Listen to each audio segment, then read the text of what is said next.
मैं शमशेर खान, सहाचार्य गणित, राजकीय कन्या महाविद्यालय चुन। आज है समघात रैखिक रूप में समानीय अवकल समीकरण।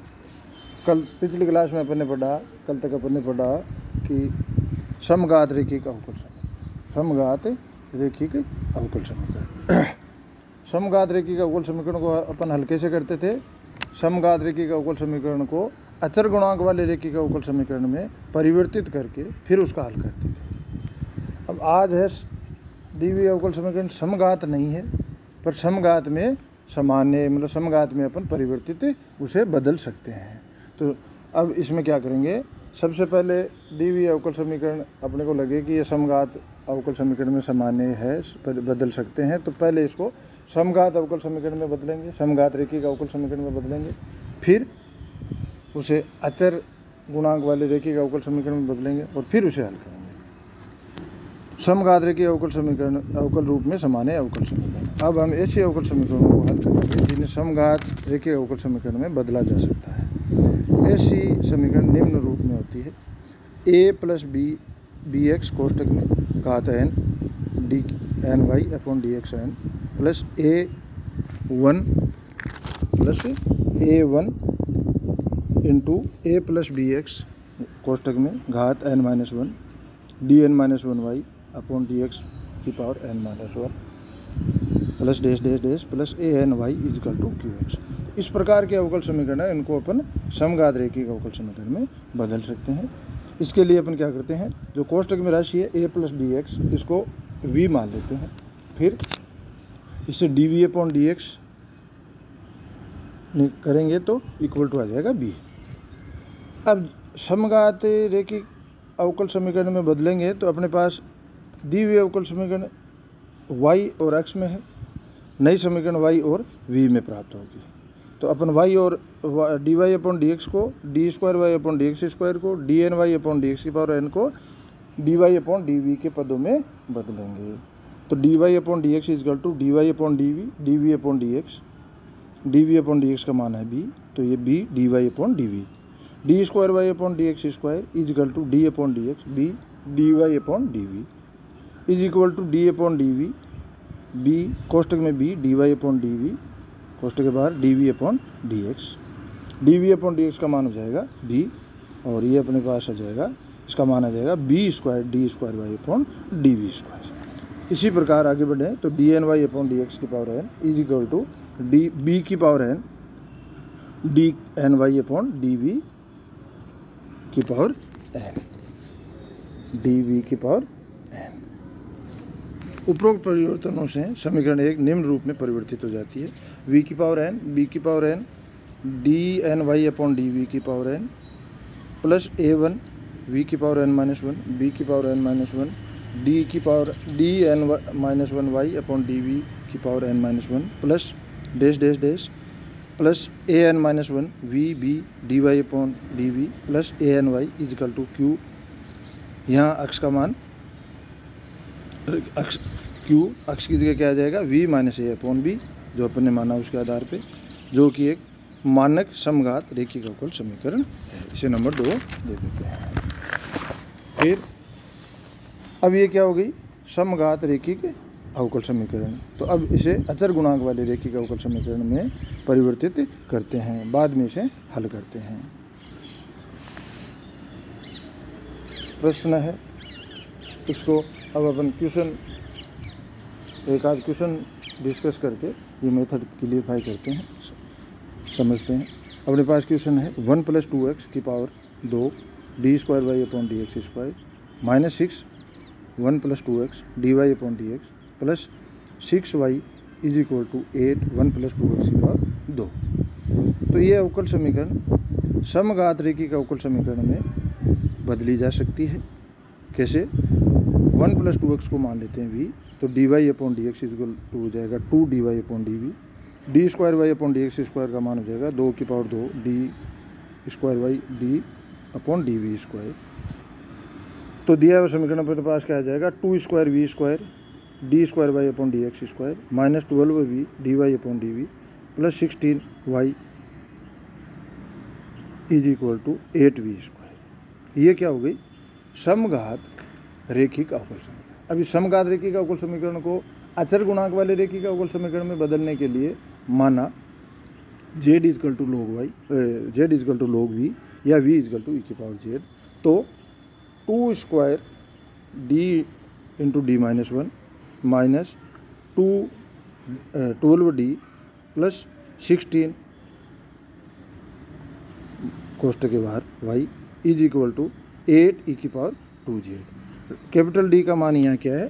d, capital D is equal to d by dz, d by dz। Capital D का मान क्या हो गया? क्या है? d by dz। इसे आगे सिंप्लीफाई करें तो 4 कॉमन आ जाएगा, d² minus 4d plus 4y is equal to 8e⁻2z। अगला स्टेप d माइनस 2 का whole square y is equal to 4 इधर काट देंगे तो 2e⁻2z। तो ये अचर गुणांक वाली रेखिक अवकल समीकरण अपने को प्राप्त हो गई। अब इसे हल करेंगे तो सबसे पहले सहायक समीकरण a माइनस 2 का whole square is equal to 0, m is equal to 2 तो कॉम्प्लीमेंट्री फंक्शन हो जाएगा c1 प्लस c2z, कोष्ठक के बाहर e⁻2z। अब इसे z को v में बदलते हैं, cf is equal to c1 plus c2 log v, कोष्ठक के बाहर v²। फिर v को x में बदलते हैं, v का मान रखते हैं, cf is equal to c1 plus c2 log 1 plus 2x, कोष्ठक के बाहर 1 प्लस 2 का होल स्क्वायर, 2x का होल स्क्वायर। तो ये अपना हो गया cf। अब अपन निकालते हैं pi is equal to 1/d minus 2 का होल स्क्वायर 2e⁻2z। अगला स्टेप 2। अब इस अपने जो विधियाँ हैं पी निकालने की लघु विधियाँ e⁻2z वाली, q इजकल टू e⁻2z वाली विधि लगाएं तो ये मान हो जाएगा 2z² 2 e⁻2z या z² इसे v के पदों में बदलते हैं तो log v का होल स्क्वायर v²।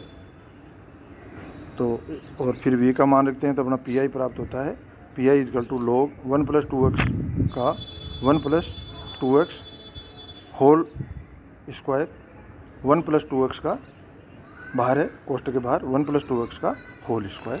अतः दिए अवकल समीकरण का व्यापक हल y is equal to cf plus pi is equal to c1 plus c2 log 1 plus 2x कोष्ठक में बड़ा कोष्ठक, कोष्ठक के बाहर 1 प्लस 2x का होल स्क्वायर प्लस बड़े कोष्ठक में log 1 प्लस 2x बड़े कोष्ठक के बाहर के ऊपर स्क्वायर, इसके बाहर 1 प्लस 2x का होल स्क्वायर। अगला क्वेश्चन है, हल कीजिए 3x प्लस 2 का whole square d²y/dx² plus 3 into 3x plus 2 कोष्ठक में dy/dx minus 36y is equal to 3x² plus 4x plus 1। तो ये अपने इसे देखें तो ये अपने को क्लियर लग रहा है कि इसे अपन समघात रेखिक अवकल समीकरण में परिवर्तित कर सकते हैं। माना 3x plus 2 is equal to v, मतलब 3x प्लस 2 को v मान लेते हैं, इससे dy/dx अपने को प्राप्त हो जाता है 3dy/dv, d²y/dx² अपने इजकल टू 3² ये मान दी हुई अवकल समीकरण 1 में रखते हैं तो अपने को प्राप्त होता है 3² d² प्लस 3²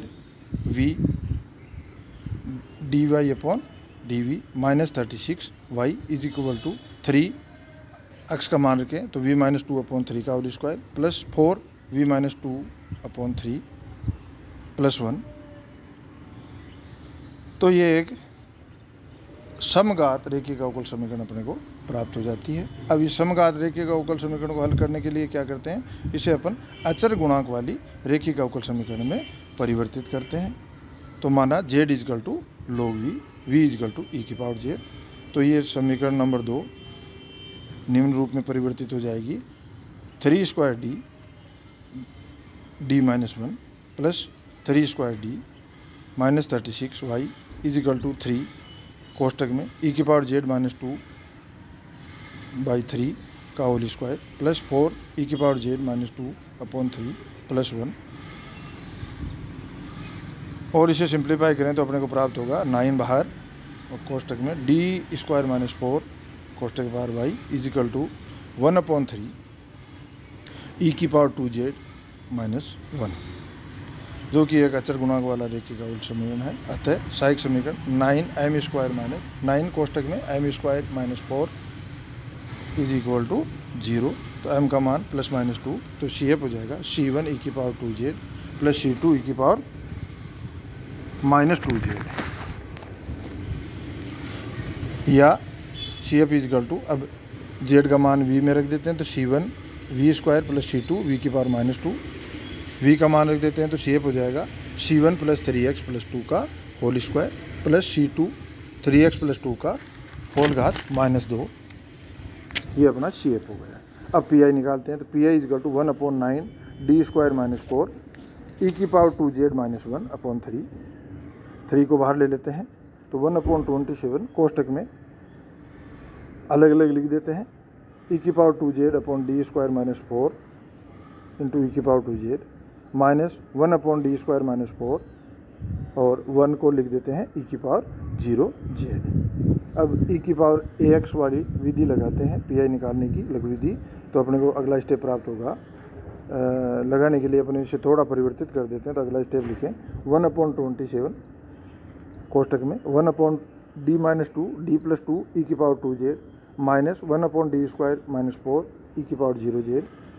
अब वो विधि लगाते हैं लघु विधि ई की power ax q is equal to A की पावर ax वाली लघु विधि लगाते हैं, तो अपना स्टेप अगला हो जाएगा 1/27 कोष्टक में z अपॉन फैक्टोरियल 1/2 प्लस 2 ई की power 2z minus 1/0 minus 4 E की पावर 0z कोष्टक में। अगला स्टेप आ जाएगा 1/27 z अपॉन 4 ई की पावर 2z प्लस 1/4, फिर अगला स्टेप 1/108 कोष्टक में z ई की पावर 2z प्लस 1। अब z का मान लिख देते हैं तो अपने को प्राप्त होगा 1/108 कोष्टक में log v कोष्टक के बाहर v स्क्वायर प्लस 1, फिर v का मान रखते हैं तो अपने को प्राप्त होता है 1/108 बड़े कोष्टक में, फिर अंदर कोष्टक में log 3x प्लस 2 कोष्टक बंद, फिर कोष्टक के बाहर 3x प्लस 2 का होल स्क्वायर प्लस 1। अतः व्यापक हल क्या होगा y is equal to CF plus PI, y is equal to CF plus PI। तो व्यापक हल हो जाएगा C1 प्लस 3x प्लस 2 का whole square plus C2 3x plus 2 का होल घात माइनस 2 प्लस 1/108 3x प्लस 2 का whole square log 3x plus 2 plus 1 कोष्टक बंद। तो ये आपका क्वेश्चन कंप्लीट। अब आपको ये कि यही ध्यान रखना है, ये जितनी भी विधियां दी हुई है, ये जितनी भी विधियां दी हुई है, ये क्या है, कोई भी अवकल समीकरण है। जैसे अब अपने को अपन ने अचर गुणांक वाली रेखी का अवकल समीकरण पढ़ ली, तो आपको अचर गुणांक वाली रेखी का अवकल समीकरण की सारी विधियां आनी चाहिए। क्यों? देखो आप, मैंने 2 चीज़ बताई थी, एक तो समाकलन, जितने भी आपने पढ़े हैं पीछे वो सारे आपको आने चाहिए, हर जगह समाकलन की ज़रूरत पड़ती है। दूसरा, समाकलन के सूत्र और समाकलन विधियाँ। समाकलन के सूत्र आप एक पेपर में लिख के अपनी किताब में डाल लो, और विधियाँ कुछ है वो आप पढ़ लो और बार बार उनकी प्रैक्टिस भी करते रहो। समाकलन बहुत ज़रूरी है। उसके अलावा मैंने बताया था कि ये सारी जितनी भी विधियाँ हैं हल करने की, अवकल समीकरण हल करने की विधियाँ हैं, वो अवकल समीकरण को समाकलन योग्य बनाने के लिए की विधियाँ ही है केवल मात्र। और यहाँ देखो, आपने अचर गुणांक वाली रेखी का अवकल समीकरण पढ़ी, वो सारी आपको आनी चाहिए। वो अचर गुणांक वाली रेखी का अवकल समीकरण की जितनी भी विधियाँ हैं वो सारी की सारी समघात अवकल समीकरण में काम में आती है। तो समघात रेखी का अचर गुणांक वाली रेखी का अवकल समीकरण की सारी विधियाँ समघात रेखी का अवकल समीकरण में काम में आती है। तो इस प्रकार आपको पीछे का सारा प्रैक्टिस करते चलो और आगे के क्वेश्चन आपको सुविधाजनक स्थिति में प्राप्त होते जाएंगे। धन्यवाद।